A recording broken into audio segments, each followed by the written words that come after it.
Good evening, Brave. Today we have something special after the clashing of Thronelands.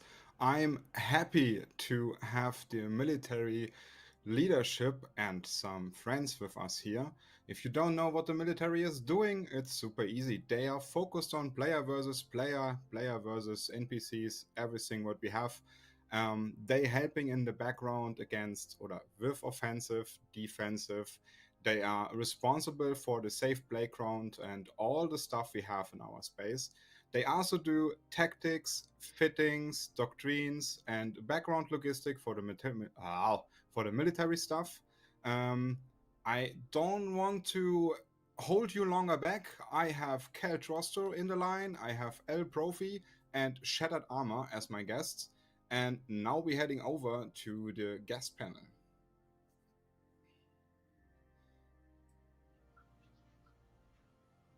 Hello, everybody.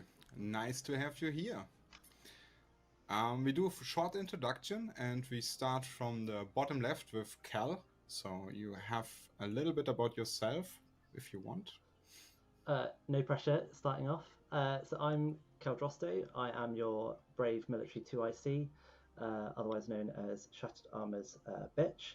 And I help run the military side of things. I help coordinate and try and provide people with content from sort of the top levels down. So that's me. Perfect. That's wonderful. Then we head over to Profii. Profii, do you want to share some words? Who are you, what you're doing, and why are you here? Yeah, I'm Profii. I'm Chief of Staff for Brave, just part of the military leadership team, help organise fleets, make sure everything's in the right place at the right time so that we can go and enjoy some fleet combat. Awesome. And as you hear that, you guessed it right. Now we head over to Shattered, which will also take the mic and talk about who he is and what he does. Hey there, folks. As some of you may have heard, I am Shattered Armor. For those of you who don't know me, I am Brave Collective's military director. Been doing the job for many, many years, and I very much enjoy keeping Brave's fleet commanders and military operations on track and progressing. I mean, you know your people, you know the pings and the fleets and everything. So we do, as our last time, with the short introduction, a little bit longer. Cal, what is your favorite ship in Eve? Oh, my favourite ship in Eve. That's a really good question because there's so many good ones. I think I would probably say the Authoress. I love how ridiculously oppressive it can be in small gang settings. I was first introduced to the Authoress, I think, in my first Brave Secret Santa, where I was gifted quite a bling fit Authoress, and I flew that around thinking that I was absolutely invincible. And back when we were living in Catch, there was a point where we had a gang. We were in GE TAC 8JV, and we had a gang in Victor TAC 3. And I thought, you know what, I'm in my Authoress, I'm invincible, let's go. Got everyone onto the gate. I was the first one to decloak, start calling targets, start blapping stuff, and I instantly melted. And that gave birth to a short but bright addiction to buying many authoresses from there and learning lots about the ship and actually how to fly in a more small gang environment rather than just going playing battleships all the time. So yeah, that's my favourite ship.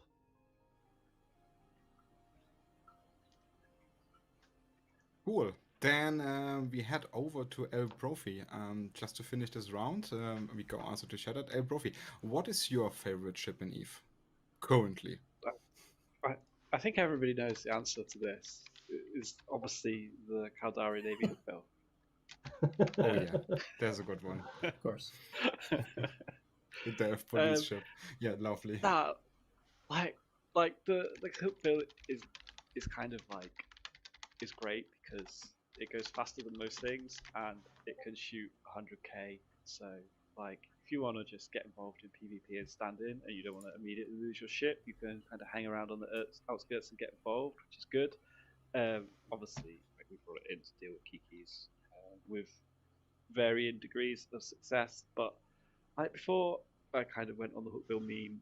I think like my favorite thing to do is like PvP in standing fleet where it's just random ships and doing something like a Kieran or a Deacon and just being like the Logi frigate zooming around trying to hang on to somebody and keep them alive. That's probably my favorite thing to do, just in kind of improvised PvP when it's not a proper fleet. Wonderful. Okay, Shadat, you had now some time to think about your favorite ship. Keep in mind, we have another questions later about a different kind of question about your lovely ship. So, what is your favorite ship in Eve? Honestly, I have to say the Rifter, just because it was the very first ship I ever flew into PvP back when I was a Nubro sitting on the station undock in Rennes, I believe, Mimitar, former Mimitar market hub. Still kind of is to this day, but not as much as it used to be. And it was also the one featured in I believe it was the Butterfly Effect trailer. It was a Rifter or a Wolf, and that's the one that actually got me into Eve. And it's always had a bit of a special place in my heart for that. Nice. I would say as the Wolf, the Rifter, and the Jaguar are all the same hull. If you make it black and white, it's very hard to guess which ship it is. But prove me wrong, chat. Like, if you can determine a Jaguar, Wolf, and a Rifter out of white and without the skin and everything, then we go there. So, that was the short introduction round. So we get on a little bit the human feeling. They all have favorite ships. They are not cold stone plotted PvPers. They also have lovely feeling ships. So from there we go to the first question, and let me do it like this. We had the Catalyst update, and one major thing happened there. We finally got the Pioneer, the new wonderful super PvP ship. No, I'm joking. It's the carrier update. We got the carrier update with some changes. The network sensor array changed around, and it looks like they try to nerf a little bit the skynetting or switch it around. And now is the question for you guys. I would start with Shallot about that. What is your thought, feedback about the update? That what you can show. Like, I'm honestly sure we're changing doctrines and fittings and stuff like that. But place is yours. So I am very tentatively optimistic about the changes that CCP has introduced with Catalyst. The carrier balance pass. Well, first off, the graphics overhaul is gorgeous. I am in love with sitting on the undock and just watching my fighters launch and return. And I think I probably spent about half an hour the day the patch came out just sitting on the undock in SeaTac J and a Nidhogger just watching fighters come out and into the tubes. And I was very bored that day. But the changes that they've made with the introduction of the integrated sensor array, they do present some more challenges from a tactical standpoint, as far as you deploy carriers in a PvP setting, but they also offset that with some new benefits.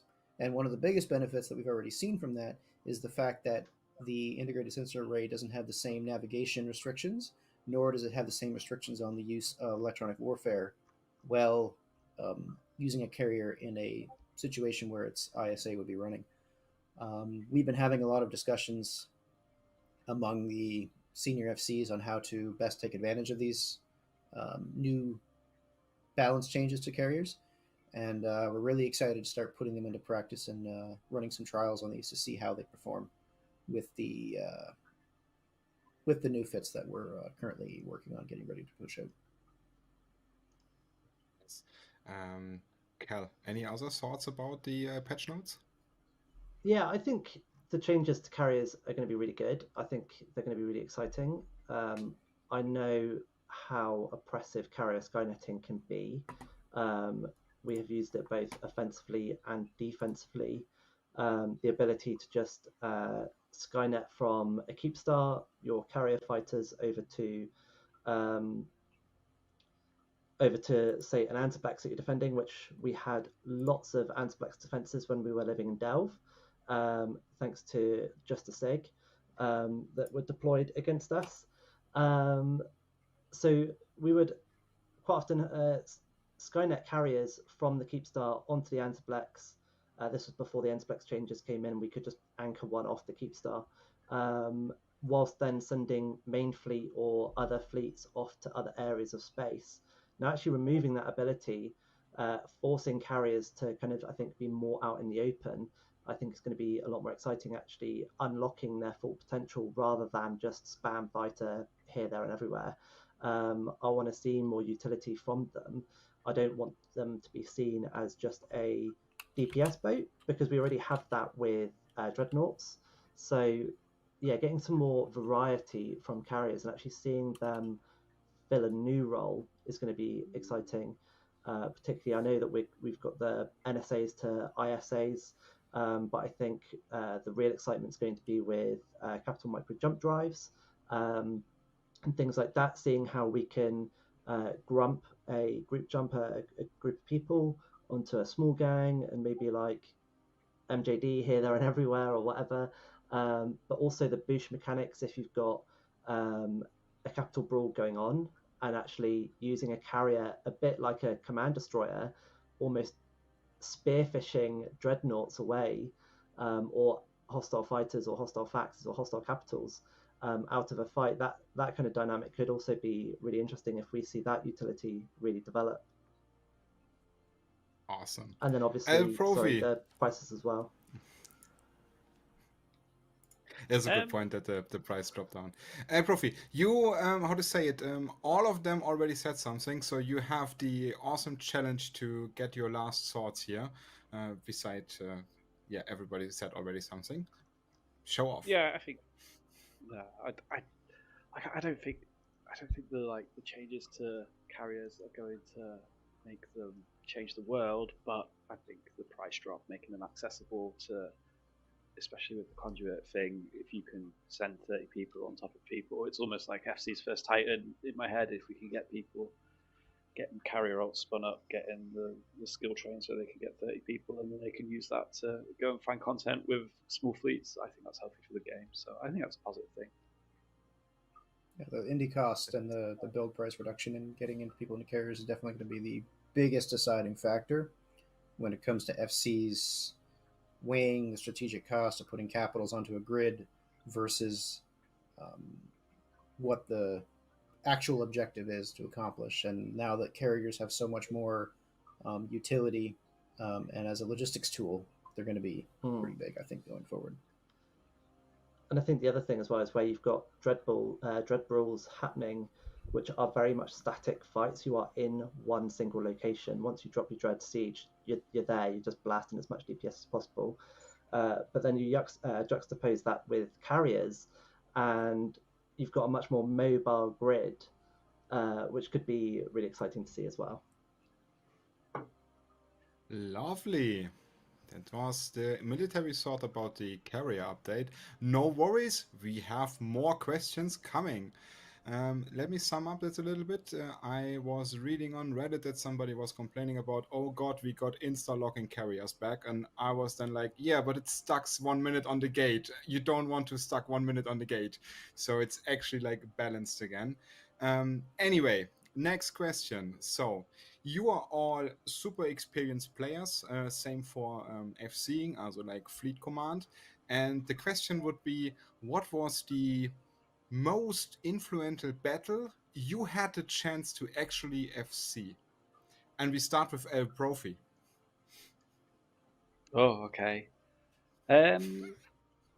I don't like I'm relatively new to the null arena, I suppose. I started in low set, came to Brave to learn about null, and instantly kind of got thrown into the deep end of living in Delve with Brave. Obviously, we had Pandemic Horde deployed into the NPC area, made a lot of timers, and kind of persistently over however long it was, and we got into the rhythm of dealing with that. And I think like the thing I brought from low set coming in faction warfare is like it's maybe not about a particular battle, but more about like keeping people's morale in the game and just making sure people have the stamina. Like when you're forming up, like more or less every day to deal with something, like you've got to keep people engaged and interested in that. So like then just kind of watching the enemy, how they react, what are they poking this week? Okay, they've moved on from this thing to that thing. Their tactics are changing. Like that was the kind of thing that I focused on. If you were looking for one particular battle, I think everybody will probably say the Lashak thing we did in Delve, where um, I can't remember why they brought the Lashaks out. Maybe they just thought they could get away with reffing things with the high DPS ships, and we went in with hurricanes, but we had void bombs like not in fleet intentionally to trick them, and we had got feedback quite quickly that their capacitor was empty, and suddenly a lot of the shacks died. And I think like it's that sort of thing, like that morale boost to people of getting those little wins in that kind of prolonged campaign is it's the thing that you need to keep people going and turning up and going, oh, am I going to be there for that moment? Because like when you look back on it, it is that sort of thing. Remember that time when we did this? That's kind of what you want to get out from the game, I think. So yeah, if to Nice. answer the question in one sentence, the Lashak fight is probably the one. Not gonna lie, that Lashak fight was pretty hot as well. I mean, let me just lead it over, Cal. What was your favorite fight? You don't tell me it's a Leshak fight, because Profii already FC'd that. But you can have the Bomber Wing if you want. So I'm gonna kind of cheat slightly here because part of the question was most influential that you've FC'd for Brave and why. And there's a couple. And I'll try and keep them as short as possible.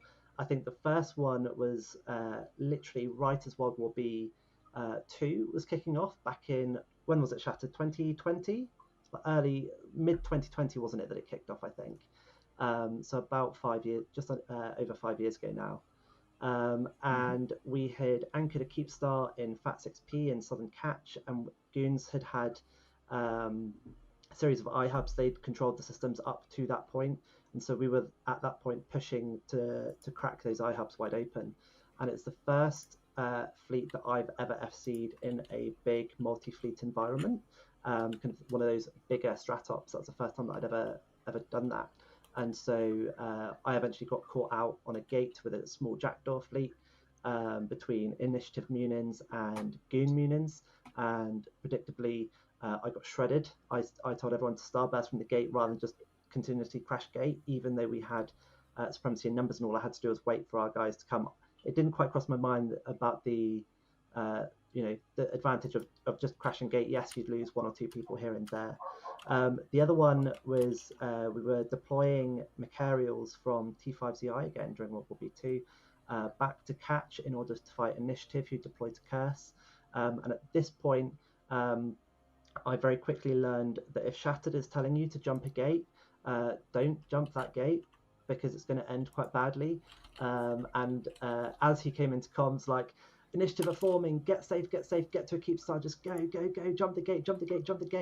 And I'm like, oh my gosh, I'm going to jump the gate. Okay. So we jumped the gate, and initiative were already there with a 200-man Munin fleet, with Volta also forming another Munin fleet because they deployed against us as well.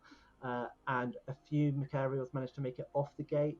I called for a crash gate. We managed to get some back in, but 2/3 of a full Macarial fleet, which was quite like the biggest whelp that I'd ever had at that point. So that was also quite influential in terms of the experience of Shats telling you to jump a gate, don't listen to him. And then probably the last one is actually fighting Aquarius again during World War B2. I had quite a lot of fights against Hanzo, so when we were taking over Aquarius and trying to push Siberian squad out, either myself or Rafe Mikaka, who left Brave and is now in Wormhole Space, it was either me or him going toe to toe with Siberian squad, and that was loads of fun. It was typically one-on-one fights. It wasn't with the rest of Pappy or the rest of Imperium.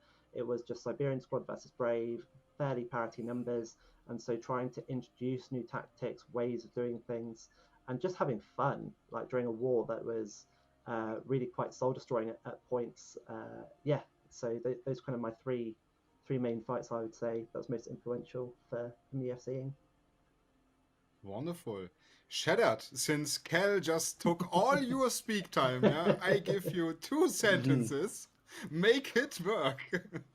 Sorry, Shattered.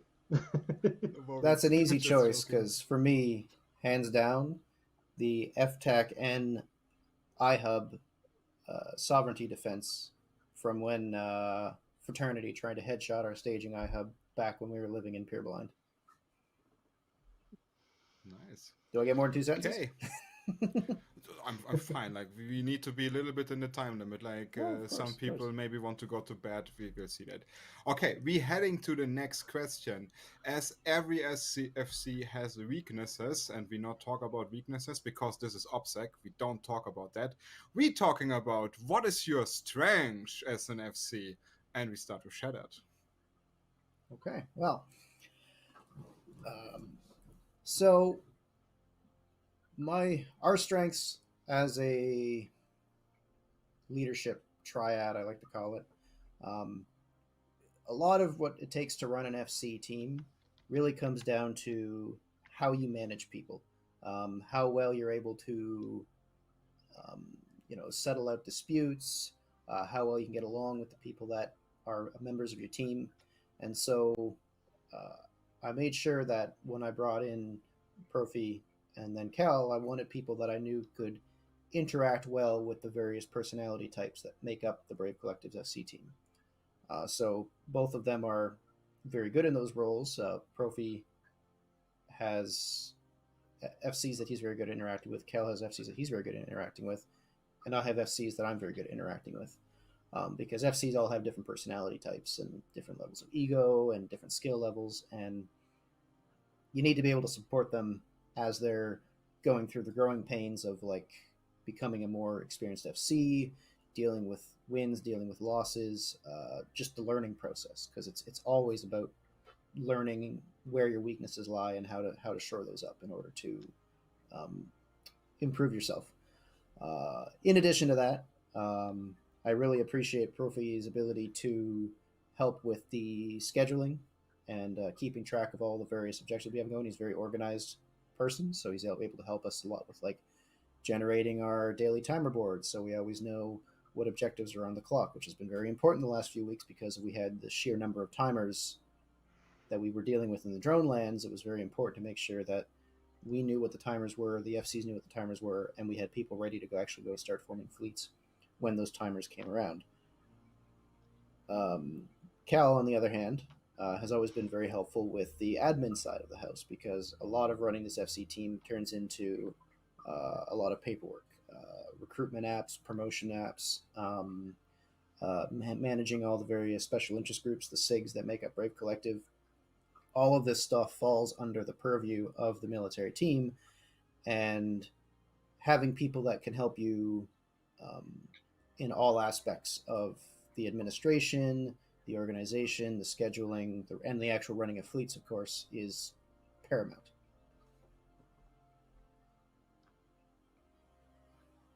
Okay, we make it super easy. Cal, and we go to Cal. Do you agree what Shattered says? Do you want to add some of the strengths you have you're bringing to the military group? Or do you say, no, Shattered said everything, I'm fine? No, I think both Shattered and Profii have kind of summed things up really, really well. I mean, I think we all have very unique strengths that we bring into the strategic calculus of the team that kind of rounds everything off really quite well. And I think we do quite well at bringing each other's strengths out, um, but also I don't want to say covering up each other's weaknesses, but kind of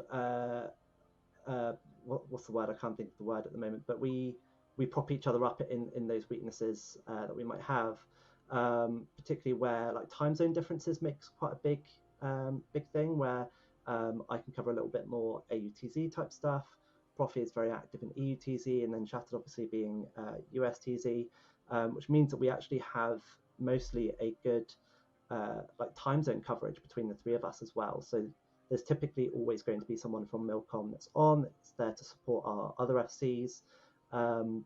So yeah, I think we round each other off quite well. El Profi, do you have something to add to this?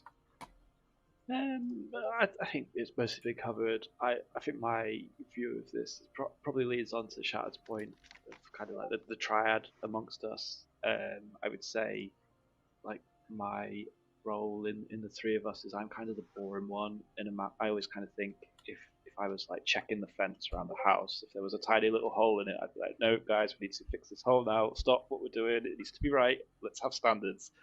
And then like I will take my time and slowly fix things and kind of just do the boring bits. And then Kel's kind of like the other end of the scale. Let's do something right now. Let's go. And then Shattered's in the middle to mediate between the two extremes that we offer. And sometimes like it's good to have standards. Sometimes you just need to get shit done. And then yeah, so I think between the three of us, we complement each other reasonably well. Awesome. I have a question from the chat, and to get you into the mood of the question, if wormhole people fight each other, they don't pot each other, except they hate each other, then they pot each other. But in wormhole space, usually you don't pot. If the other side start potting you, then everybody pots, and that means you need to travel back to your home hole, blah, blah, blah, vice versa. Question for you guys would be, what do you consider unsportsmanlike? I'm thinking about like headshotting an FC, doing bad practices. Like talk about what you would say you dislike on a PvP area, and we start with El Profi. And you can also pass it if you don't want to. No worries. No, I have an answer. Just thinking how to phrase it. I suppose. Excuse me.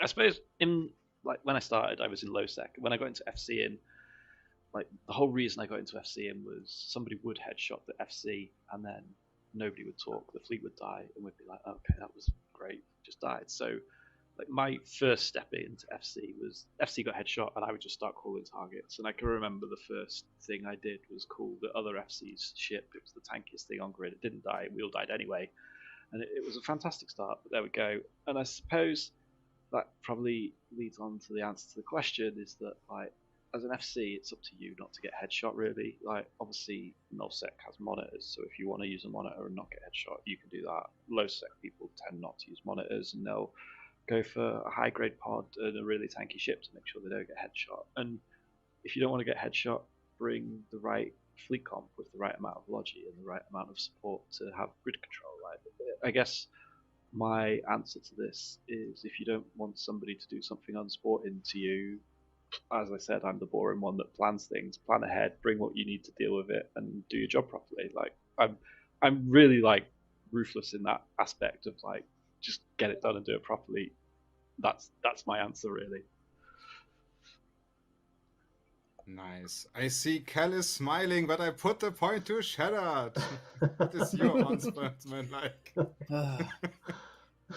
See, this is a tricky one because my only experience, unfortunately, as an FC is nullsec, large block warfare, um, and there it's very hit or miss whether or not you're going to be dealing with an opponent who respects any sort of what is considered sportsmanlike or unsportsmanlike. There is a very much deep seated mentality of win by any means necessary.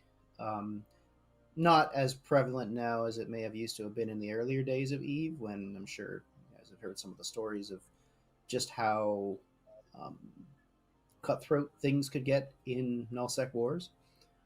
Um, but generally speaking, I think there's an understanding that you show up for a fight, and the worst thing you can do is decide not to actually have the fight.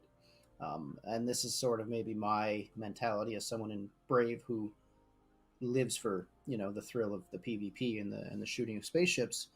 But one of the biggest kind of pet peeves of mine in nullsec is when you have a big timer planned and everyone shows up and they all bring their shiny doctrines, and then one side decides, I don't think we can win. We're just going to dock up and go home. And either the timer repairs or the timer, gets put bashed again, and then nothing comes from them. That's, I would say, as an FC, you're responsible for creating content for your members. So if you're going to do all this planning and all these pre-pings, and then when push comes to shove, you decide not to go in, well, in my opinion, that's a failure on your part as a fleet commander, because you've decided that the fight isn't, or that you've decided basically to waste a lot of people's time. And when we talk about planning in the higher levels in Eve, we're talking about man hours and like how many man hours it's going to take to bring 100 people to spend an hour forming and going to bash a structure, and then the possibility of that fight dragging on over several hours and what that turns into. And it's your job as a fleet commander to make sure that you're not wasting your members' time, or see, now this is a tricky part. I'm kind of getting myself into catch 22 here, because you also don't want to waste their ships by taking a fight you can't win, but there's 1,000 ways to skin a cat in Eve. So if you're not able to come up with a solution to deal with the situation, deal with the fight, deal with the opponents the way you can, again, you're not trying hard enough as an FC. I'm going to jump in and just ask a question to the viewers on the back of Shard's point.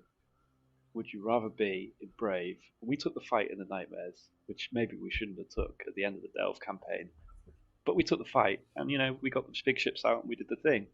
Or would you rather be in Horde and you just had your super cap sat in bubbles for a week and did nothing with them? Like, that's the decision that we're really weighing up here, I think. That's a good point. I mean, on the perspective of Brave, I consider a Nightmare as a very shiny ship and a very special one, and also a mighty one, and it's a lovely one. I mean, it's Sunsha private faction, and you can do very nasty stuff with that. On the other side, if we would have as Brave a super capital fleet this size, that would be also awesome. Vice versa, Kel, you were smiling, then your smile was a little bit wasting away because everybody said what they said. So I hope you found again something you can tell us about unsportsmanship you don't like to see or you don't want to experience. No, I think both Shattered and Profii have really good points. I think I'm slightly on the, I don't want to say on the opposite side to Profii, because like Profii very validly with planning and all this sort of stuff. And I think it depends on the situation. So I'll take headshotting for an example, because I flipping hate headshotting. It is my one pet peeve in EVE Online that people do. It's very situational. If it's in a strategic op, if say we're going up against Horde and we have been at war for however long, then yes, 100%. If you can headshot, then you're going to take the headshot because it's just an easy win. They scatter. It's like when Zigam was bringing around absolute bullshit comps of 200 mowers and expects Brave to be able to form on parity somehow, and he would still consistently go to headshot. But on the same side, if you can just headshot Zigam and just be done with it, then great. And all of our guys are going to have a massive amount of fun with that, because then it's just a turkey shoot. If it's a fun fleet, if it's not an entity that we've been at war with for like 3 years, that we've had constantly harassing us, say in it a number of times when we were living in Delve, and also now that we've been living in Tenerifis, there have been a number of times when in it had brought around like 100 or 150 odd people in T1 cruisers or whatever, and those fights have been so much fun, and I kind of really wish that Init would do it a little bit more. But now we have got another alliance between us and them, so it's a little bit harder for them to do that. If it's just a fun fight like that, or what we call a skirmish or a fun fleet, then no, headshot. Like, I'm going to try and bring something on parity. I'm not going to bring a monitor. If we're bringing T1 cruisers, then I'll bring like a Cyclone or a T1 battle cruiser to like form on parity, because it's a fun fight, and a monitor is kind of overkill for that situation. So if you've brought your guys over for what you want for a bit of fun content, and you want us to engage in that, then headshotting the FC kind of completely defeats the purpose of that entire like thing. So what the hell are we all doing here? Because my guys are just gonna go and like run away and dock up. I'm then going to be pissed off, and I'm not going to want to reform to bring you any more content because you've done what I think is quite a shitty thing to do. So yeah, I hate headshotting. If it's a strategic op, if we're at war, whatever, it's all part of the game. If you're there for a bit of fun fight, then why bother headshotting? Just duke it out until last man standing. That's a good call. Last man standing wins. Gets all the loot, but they only have 500 cargo square meters, so it's not that much. We're heading over to the next question, and I would say this is like a very easy one. So Shattered can make some advertisement, but I will do some advertisement up in front. We have an incentive program for new FCs. So if you want to try out experience or something, you always can ping a fun fleet and have 50 million SRP. And if you consider right now what is 50 million SRP, that's a lot of T1 ships. And if you talk about frigates, Desis, that's actually all of them. If you're going to cruisers, that's probably also all of them. And if you go to faction cruisers, we're starting to get limited amount of SRP. But before that, you have a lot of options to try out and whelp fleets in kind of a manner. And if you see 50 cormorants, for example, people want to engage them because they pop like flies. The issue with cormorants is, like, if you have 50 of them, they also hurt. Like, imagine 50 flies are all poking you. You will definitely have the feeling for that. So since we have the incentive program, so you get for your first fleet 400 mil, you can have a backseat FC, which helps you a little bit to get an understanding and muscle memory in your voice, like when you say the jump word and when not. So if people right now jumping the gates, I'm super sorry. No, on the other side, once you've done your fleet, you write a short after action report. So, what was good, what was bad, where do you think you need to improve? So, you do some kind of reflection what you've done. I highly recommend to do that in some other aspects of your life. Just reflect yourself a little bit and then you start improving. We're doing this in the FC team to improve ourselves. But now we're heading over to Shattered, which. Yeah, which advice you want to give to new FCs or people which consider starting to be in fleet commander? You can also like point out for the younger FCs something like the advice you want to give. My short sentence would be: if you whelp, you whelp. Ducek said our SRP wallet is so big we can handle that, and I have Jinx in my back ear which says, "Yeah, let's whelp that. It's all fine. Yeah, let's do." So if this is not an option, what do you fear? So the best piece of advice I could give to someone who's just getting new into wanting to be a fleet commander, possibly, is SRP is the cost of doing business for the Alliance. We provide it as a tool for people to use for helping people who can't afford to replace their ships because they don't do enough PvE for that. They just don't have enough time or they don't have the skills to make money that quickly.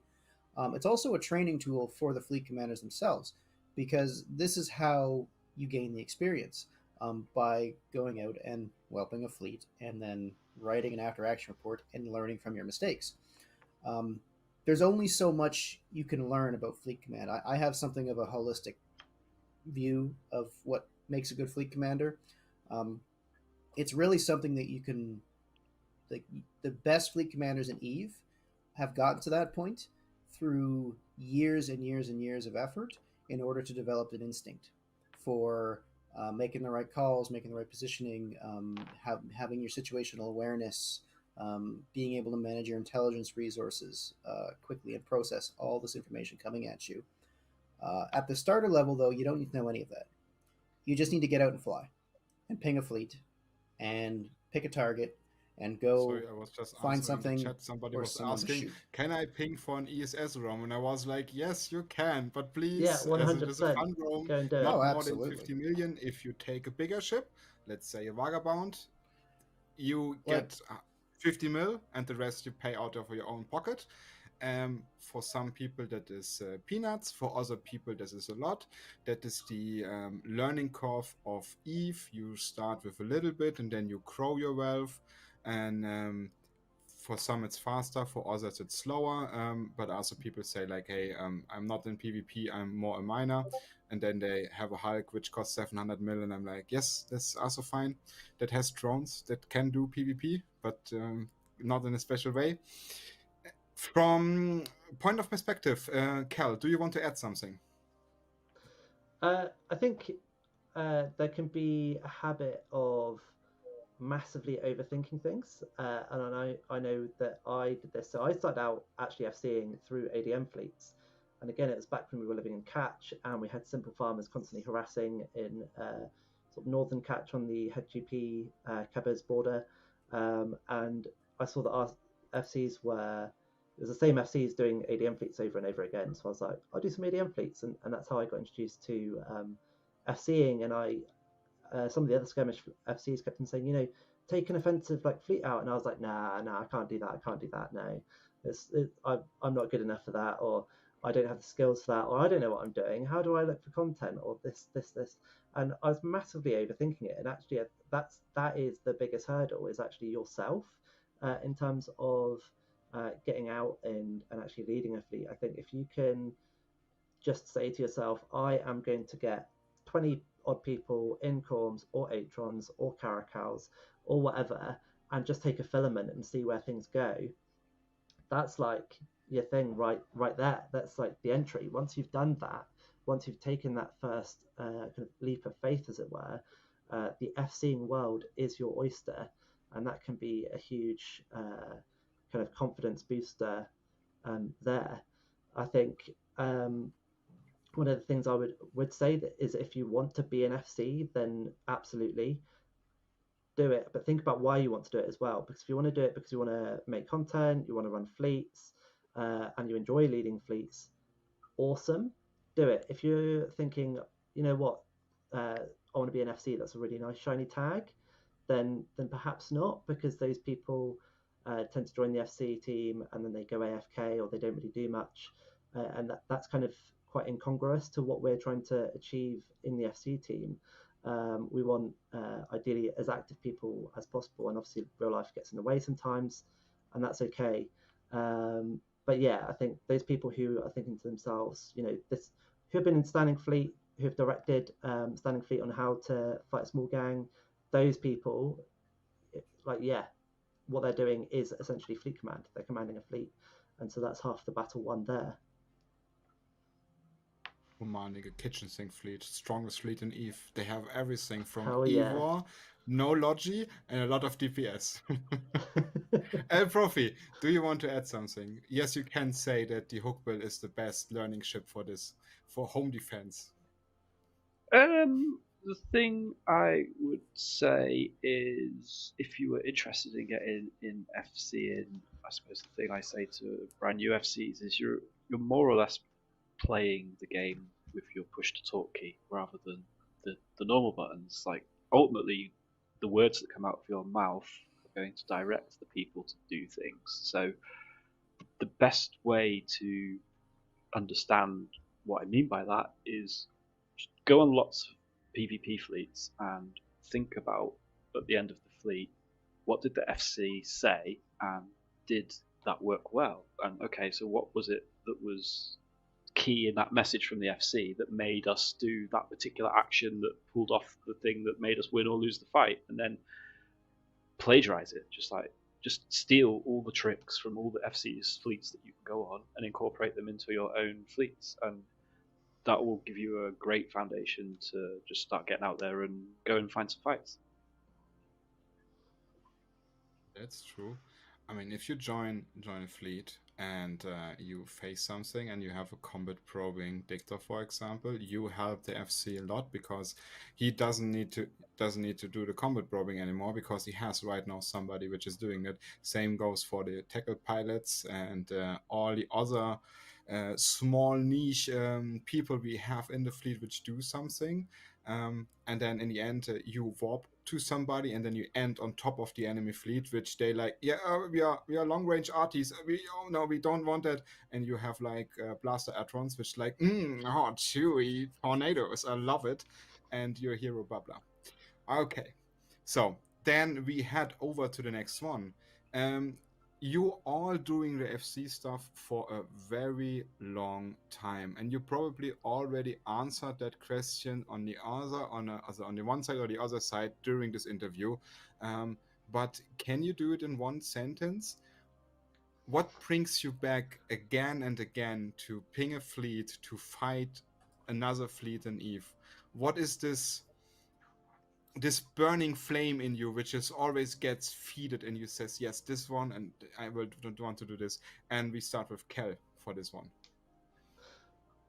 I think it's the definitely the adrenaline rush of actually FCing when you get into a proper clutch moment, uh, and you yeah, I think just the adrenaline rush of FCing when you get into very high intensity moments, and that's great. That's loads of fun. I really enjoy that. And then, at the end of a fleet, all the thanks FCs, that's great fun. Actually, having that feedback of other people having fun, that's really important as well. That's huge morale boost for us as well. Yeah. Wonderful. Shattered, do you want to continue?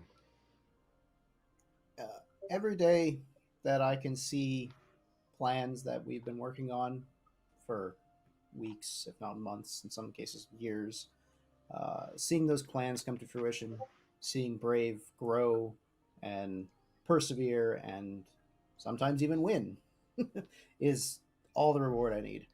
Unfortunately, I'm a little bit past the point now where I can still get combat shakes from fleet fights.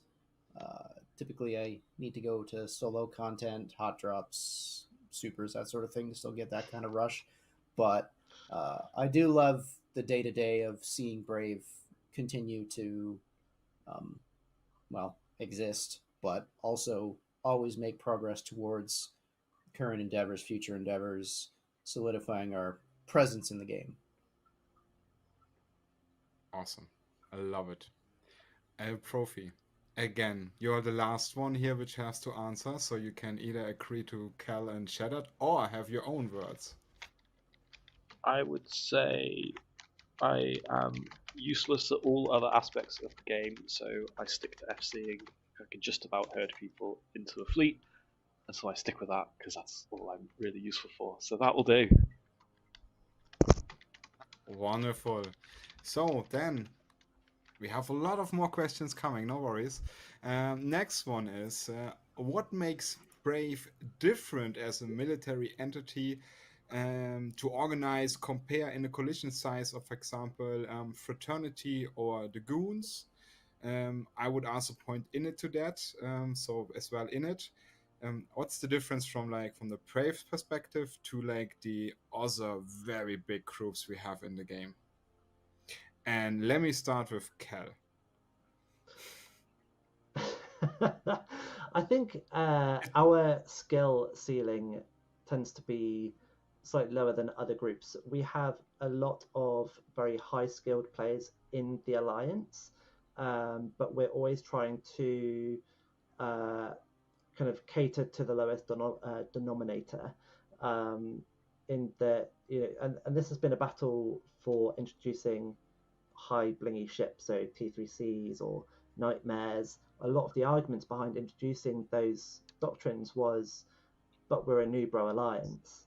Like new bros aren't going to be flying those sorts of things. But actually saying, it's okay that new bros aren't going to be flying those things, but it's something for them to aspire for and to train towards, whilst also providing that higher end content for our more experienced players. Um, and one of the things, so I guess when you look at other alliances, so Pandemic Horde traditionally before the Failscade was also the other kind of premier new bro alliance in EVE Online. But one of the things that they had going for them was just sheer volume of numbers. They can throw 200 people into Caracals and they will steamroll quite a lot of other groups and stuff, and everyone come away like, that's such a great fleet and all this sort of stuff. Whereas Brave, we typically have much lower numbers, to contend with. So we're constantly trying to think, how can we cater to the new bros in the alliance, cater to that lowest denominator, whilst also actually being able to, stand on our own two legs. And so that kind of toss up between those two positions is I think the thing that makes us different. I need to pick that up, and I had it already on my tongue. Shattered, you just need to pass for this. Profii, as you are the meme lord of "Is this man riding a shrimp?" Do you know in which direction I want to go? Like, I will only say Pablings, and then you can continue. Oh, I just embraced AI technology when it came to the shrimp edition of Brave. So well, that's really all that was there. Was I just kind of made my own little mark on it and had a bit of fun with it, I guess. Okay, I turned it a little bit around. I was too eager to point in this direction, and I couldn't do it. I will try it again. Shattered. Does Brave has Pablings? Oh. We No worries. so all right. From a technical perspective, because I know there's going to be a lot of people outside of Brave that are watching this and kind of curious how we do things internally. We have fleet tracking tools for generating statistics on compositions, on like what time of days, how many people we can form into a fleet comp, and through that tool, it generates PAPs for corporations that are interested in monitoring the statistics of how many of the members are participating in fleets. We don't do anything active with that information beyond providing it to CEOs that are curious how many of their members are actually joining Alliance fleets or SIG fleets. But it's also an extremely useful tool for the fleet commanders because it allows us to look at those trends and understand what our numbers look like if, like, say, we're forming regular capital fleets, and we've been obviously doing a lot of those lately. Are our numbers trending upwards? Are our numbers, is there a particular time of day where we're going to be at like peak capital projection force, or a point in time of day where we have to be a little more careful because we know we're not only not going to get as many as we need to do operations. But yeah, I know that was a little kind of a sidetrack from the actual question, but yeah, that should answer what you were curious about. Wonderful. Do you want to say something else to the what makes Brave different to other alliances or coalitions? So the weirdest thing about Brave, and has been for quite a while, is that we're something of a middle power in the greater nullsec political situation. You have the major powers, right? You've got fraternity, you've got goon swarm, you've got initiative. You used to have horde, but now the middle powers are like those sub, 3 to 6 to 8,000 man coalitions that kind of make up the sprinkles of nullsec, the sovereignty map. The groups that are big enough to actually project and carry weight in nullsec, but aren't one of the ones that can be the ones that make the entire map change, consistency on their own. And there's a lot of balance that you have to do there as far as managing expectations for what we as an alliance can achieve, as well as setting our goals in a way that make it so we're not setting ourselves up for failure if we're pushing for, say, I don't know, a content deployment, right? If Brave were to deploy somewhere and be projecting on our own, not dropping any hints or anything, what would be a reasonable target? What would be a reasonable time frame? How many assets would we commit to this sort of thing?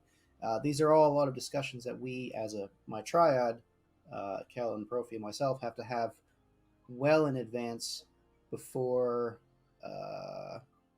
we get into like actually going out on and finding content for the alliance. Wonderful. Let me watch on my pocket watch. Let me check. Time is running. Kel, my pocket watch says you need to go. Any last words from you? Yeah, I need to head off, so I'm very sorry. But Mrs. Drosto has told me that I have not done enough dishes to allow me any longer on a live stream. So I need to get back to work and crack in around the house to earn myself some more game time. But thank you very much for having me on. For anyone in Brave Collective, if you ever have any questions about FCing, do feel free to throw us a question. Like, none of us are going to bite your head off, and we want to be here to help you.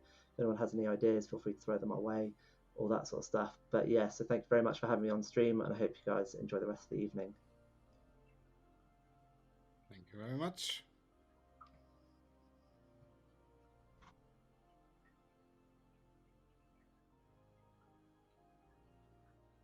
So, we are back. Now I only have 2 guests. You can guess what happened. We just lost one. No worries. He will come back. We do that again. We come to the next question. And it's about, how to say it, the big ships, the blingy ships, the ships which matters, the one only ship you have, the golem which tanks 15k of EHP per second, stuff like that. If you as from the FC team perspective could give an advice here, what would you say to these people if they want to fly or bring this ship to battle to have kind of a safe space environment? Like, is there any top tip you want to give to say, like, if you drop a capital, consider to have a backup sign-up? Something like that. I would start with Shattered. This is a good one, actually. This is a really good question because it's one of the ones I had to think about quite a bit. And it's a pretty good segue from what we were just talking about Brave being a middle power.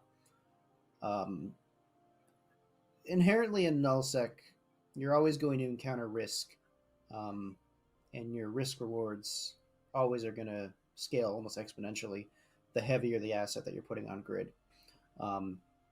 Be it a Marauder, be it a Dreadnought, be it a Ratting Super, be it a Bridging Titan or a Combat Titan even.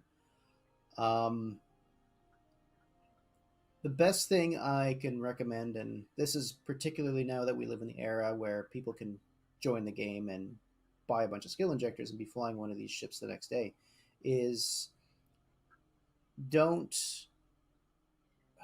it's not even don't fly what you can't afford to lose. It's don't go beyond your comfort level.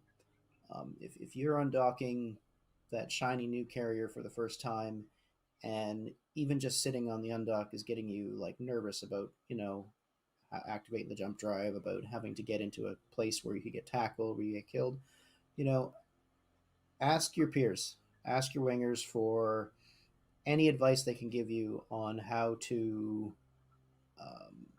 start using your capital safely. We've got a huge breadth of knowledge within Brave, within the FC team, people that can fly pretty much any ship in the game, no problem.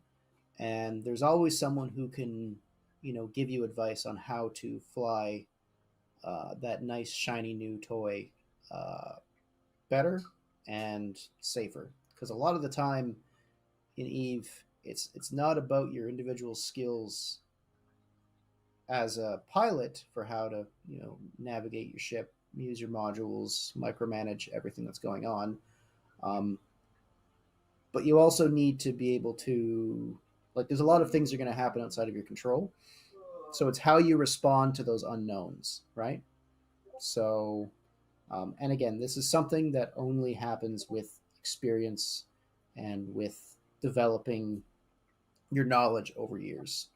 It's probably actually one of the biggest problems that Eve introduced when skill injectors became a thing, is because rather than having to train 18 plus months to sit in a capital ship and then have to then finally you can actually start learning how to fly the thing. Well, what have you been doing in that 18 months? You've been playing the game. You've been flighting, you've been mining, you've been ratting, everything that gets you undocked in space, learning how the basic mechanics work. And especially when you got into supers and titans, you were doing all this stuff in nullsec, which means you were participating in very large battles. So you already kind of had a rough idea how capital escalations worked, how super projection, dread bombs, all these different things before you even got into your first super. So because of that, now we're in this weird boat where people are essentially getting into ships that are many orders of magnitude beyond their skill level. And I think that's the best advice I can give is if you're not 100% confident, um, ask around. That's a very good point. I like that. Profi, do you have to add something here? Do you want to add something? Look, I think Chad covered most of it. I would probably just say, like, with anything in life, don't let problems get to boiling point before you ask for help. And in the context of Eve, asking for help when the mobile cyno inhibitor appears on your grid is far too late. Ask before you undock. Ask if an FC is around. Ask.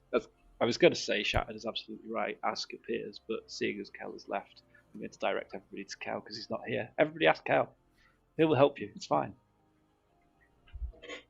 But no, yeah, exactly. Just speak to people before you do stuff, and that's the best thing you can do. Yeah, I just wanted to make a little point since you brought that up. I see there is some people asking questions in the chat on the YouTube stream.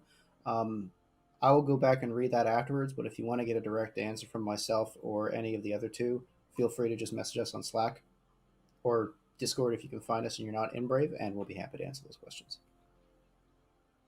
I give you a hint here. Sometimes people have the same name here also in game, and you can DM them in the worst possible way. That also works. It doesn't mean that you get an answer because they are busy. But if you have time and you can wait, then there will probably come an answer on the way after like a week or something, and they open the in-game mails.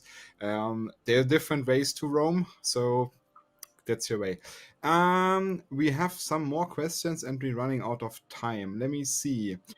We had that one with your favorite ship, which luckily you choose a PvP ship. So I would skip that and say you had your chance.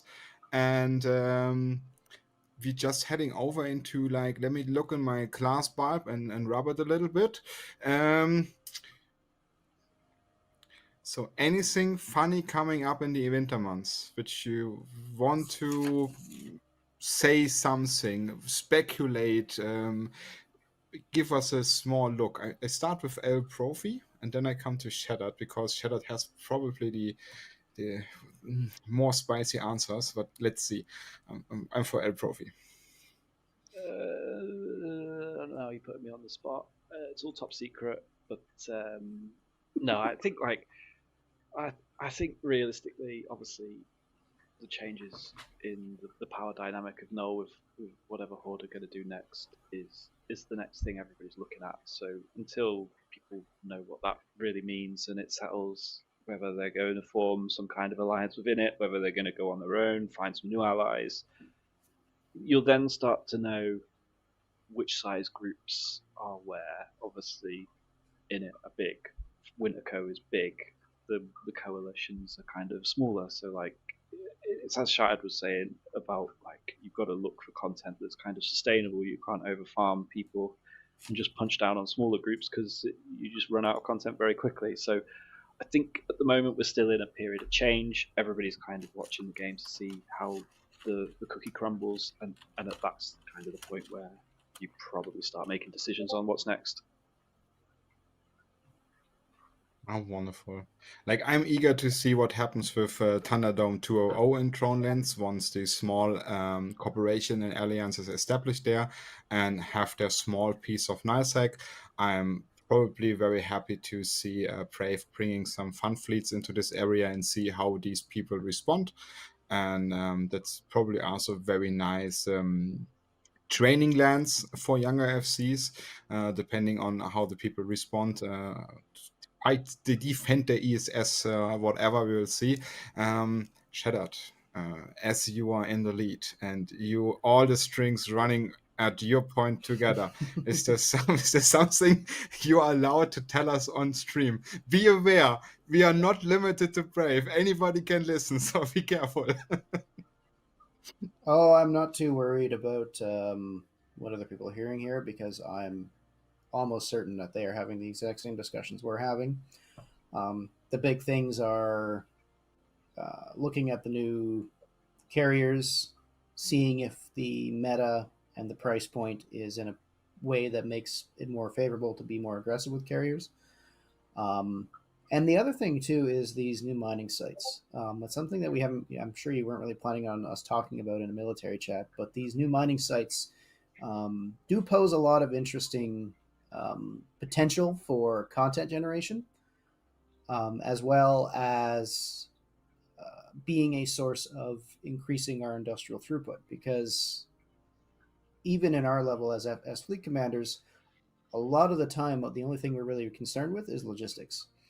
Logistics of getting fleets where they need to be, when they need to be, logistics of making sure doctrines are stocked, and logistics of making sure that as the PvP branch of Brave Collective, we're supporting our industrial efforts in order to make sure that we're utilizing our space as much as possible, because that just ties back into players that are making themselves wealthier, a better stock market, and and basically it also creates more content for everybody, because this means there's more people undocked in space doing things, more people online, more people in standing fleet, more people responding to fleet pings.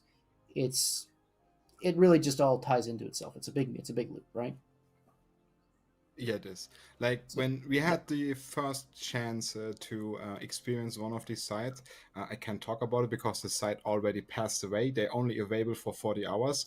It was in Sigma Space. And as I was there and checking the fleets, I mean, 80% were purple and were brave, mining the asteroid in the fastest manner I ever saw. And Sigma was also there, bringing the big toys, playing around. And I was like, everybody had a hell of a time. And after that, I make a short calculation about what we're expecting from this site.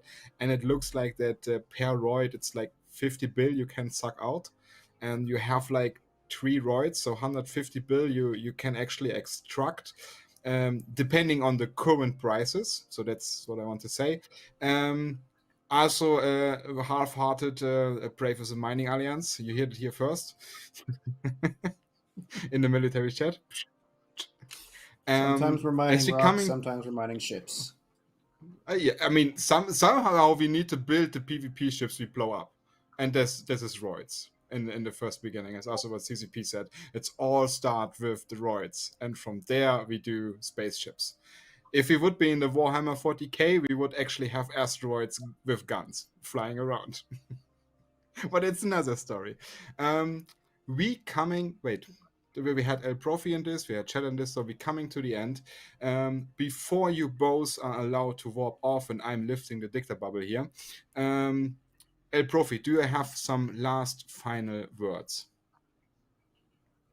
No, I don't think so. Thanks for having us on. Good to chat. If anybody's got any questions, find me on Discord. If you can't find me on Discord, find me on Slack, and I'll be happy to talk. Wonderful.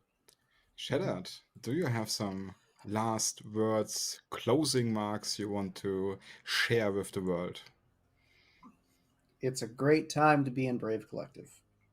And if you're watching this stream and you're not in Brave Collective and you're looking at giving Nullsec or a new Nullsec Alliance Corporation a try, go ahead and check out bravecollective.com, see what we have to offer.